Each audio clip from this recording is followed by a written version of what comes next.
नमस्कार दोस्तों, सभी लोगों का स्वागत है आज के इस वीडियो के अंदर। आज मैं आप लोगों को एक ऐसी गंभीर बात बताने के लिए आया हूँ जिसने मेरे को ऐसे सवाल पूछने पे मजबूर कर दिया है कि शायद जिसका उत्तर मेरे पास में नहीं है, और हो सकता है कि आप लोगों के पास में इस प्रश्न का उत्तर हो। तो आज की इस वीडियो के अंदर प्लीज़ मुझे कमेंट करके ज़रूर बताइएगा उन प्रश्नों के उत्तर जो मैं आपसे पूछने वाला हूं, क्योंकि बहुत सारी चीज़ों के अंदर, बहुत सारी जगहों के ऊपर ऐसे पहलू आ जाते हैं कि जिन पहलुओं का जवाब हम कभी नहीं ढूंढ पाते। तो ये सबसे खतरनाक वाला कहिए और डरावना कहिए कि चाहे कुछ भी कह लीजिए कि वीडियो बहुत ज़्यादा डरावना है। इसमें कहा गया है, एक पृष्ठ है जिसको मैं पढ़ रहा हूँ, और इसमें ये लिखा गया है कि उत्तर पूर्व के दिशा में परमाणु बम का हमला होगा भारत के ऊपर। ठीक है, मान लिया इस बात को। भविष्य मालिका में लिखा कथन हमेशा सत्य साबित हुआ है और हो सकता है आगे आने वाले टाइम के अंदर भी सत्य साबित हो।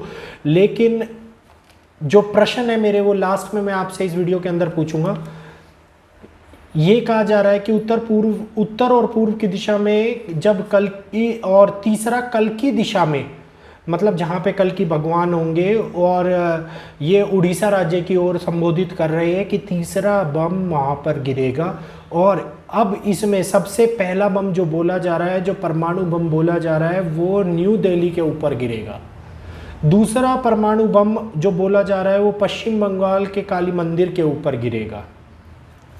तीसरे बारे में जो बात कही जा रही है वो कही जा रही है उड़ीसा के ऊपर परमाणु बम जब छोड़ा जाएगा तो परमाणु बम वो गिर नहीं पाएगा, वो अपनी दिशा बदल लेगा और कल की भगवान उसको गायब कर देंगे, या फिर उसको हवा में ही नष्ट कर देंगे, या फिर कुछ और होएगा उस बम के साथ में जो फटेगा ही नहीं। तो ऐसा ये बातें लिखी गई हैं, जिसको अगर डिकोड की बात करूं तो हो सकता है कि मेरे से गलती हो रही हो भविष्य मालिका को डिकोड करने में, लेकिन ये भी हो सकता है कि जो लोग इस बात को बता रहे हैं, मैंने इंटरनेट के ऊपर भी चेक किया, बहुत सारे लोगों ने इसकी पुष्टि कर रखी है। तो केवल उड़ीसा राज्य को ही कल की भगवान क्यों बचाएंगे?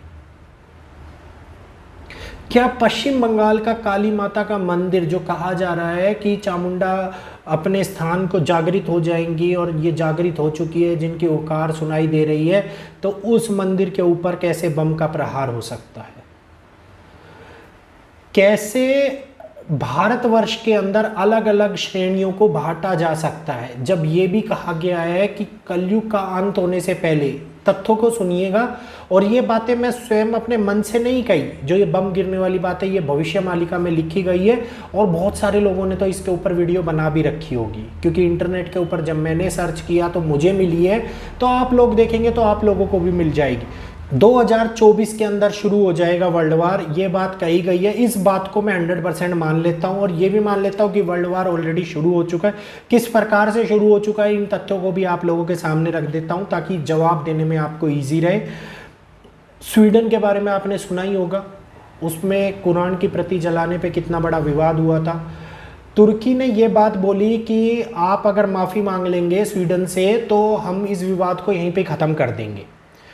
तो इन दोनों की सलाह के ऊपर इस बात को एग्री कर लिया गया, लेकिन इराक ने उसको मना कर दिया, अफगानिस्तान ने मना कर दिया। जब इन्होंने मना कर दिया, इन्होंने कहा हम बदला लेके रहेंगे स्वीडन से, चाहे कुछ भी हो जाए, जो गलती करी है वो स्वीडन को भुगतनी ही पड़ेगी। तो इस बात के ऊपर जब ये तर्क आया स्वीडन के सामने, तो स्वीडन ने दोबारे से कुरान की प्रतिलिपि, कुरान को जलाने की इजाज़त दे दी अपने ही देश के अंदर। मतलब आप देखिए, क्या ये सच में मलेच्छियों का अंत की शुरुआत हो गई है? ये एक दूसरे से लड़के ही मारे जाएंगे। क्या आने वाले समय के अंदर, जो इराक के अंदर भी इतने सारे ये कहिए मुस्लिम्स लोग रह रहे हैं, स्वीडन में भी रह रहे हैं, और आपका तुर्की में भी रह रहे हैं, अफ़गानिस्तान में भी रह रहे हैं, तो ये लोग एक दूसरे से इसी बात को लेके लड़ाई कर लेंगे और लड़ाई करने के बाद में एक दूसरे के साथ में अंत की ओर अग्रसर हो जाएंगे। तो वर्ल्ड वार तो ऑलरेडी शुरू हो चुका है। इराक और स्वीडन ने अपने सामने से दोनों ने इस बात की गवाही दे दी है कि हम बदला लेकर रहेंगे।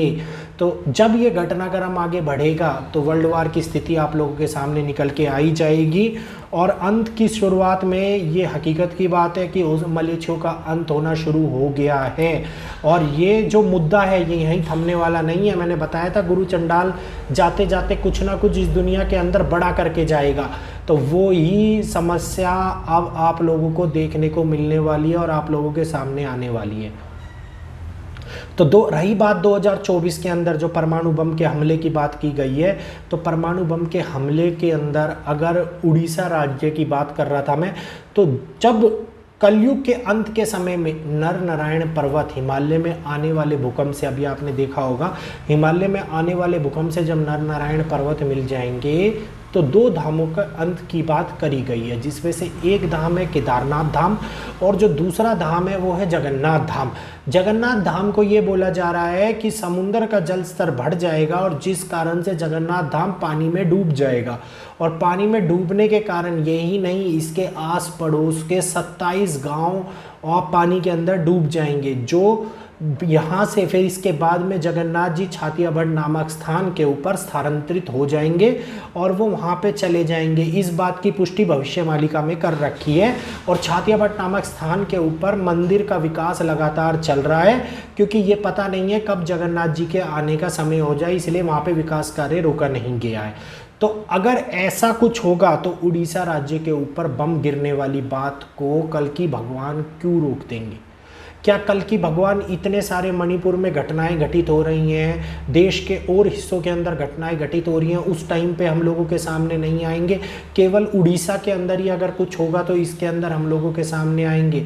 तो इसमें क्या राज्य की प्राथमिकता को बढ़ाने के कारण कुछ लोगों ने डिकोड गलत कर दिया है, या फिर वो लोग ये चाहते हैं कि जैसे कि जिस भी राज्य में लोग रह रहे होते हैं वो चाहते हैं कि इसको महत्वपूर्णता दी जाए और यहाँ पे भी भविष्य मालिका के नाम पर जातिवाद राज्यवाद फैलाया जा रहा है?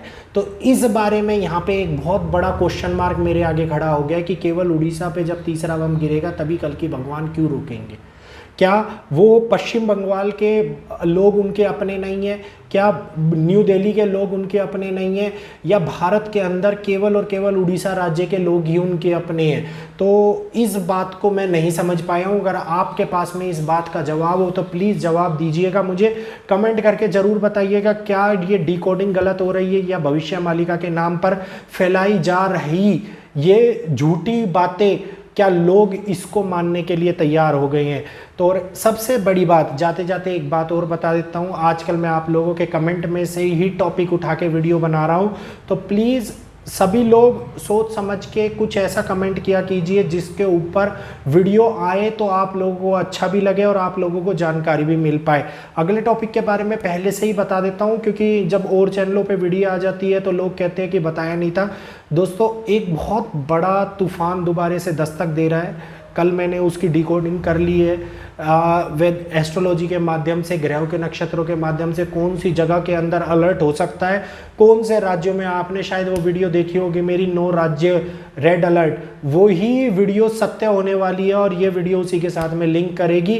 तो प्लीज़ ध्यान से कल की वीडियो को सुनिएगा और जो लोग इन राज्यों के अंदर इन जगहों के ऊपर रह रहे हैं उनके लिए वीडियो बहुत ही ज़्यादा महत्वपूर्ण होने वाला है। तो फिर मिलूंगा आपसे। सभी लोगों का आज की वीडियो देखने के लिए दिल से हार्दिक अभिनंदन और बहुत बहुत धन्यवाद। प्लीज़ कमेंट करके जवाब जरूर दीजिएगा, क्या पूरे भारतवर्ष को या पूरी दुनिया को बचाने के लिए आएंगे कल की अवतार, या केवल जब उड़ीसा पे प्रहार होगा तभी आएंगे कल की अवतार?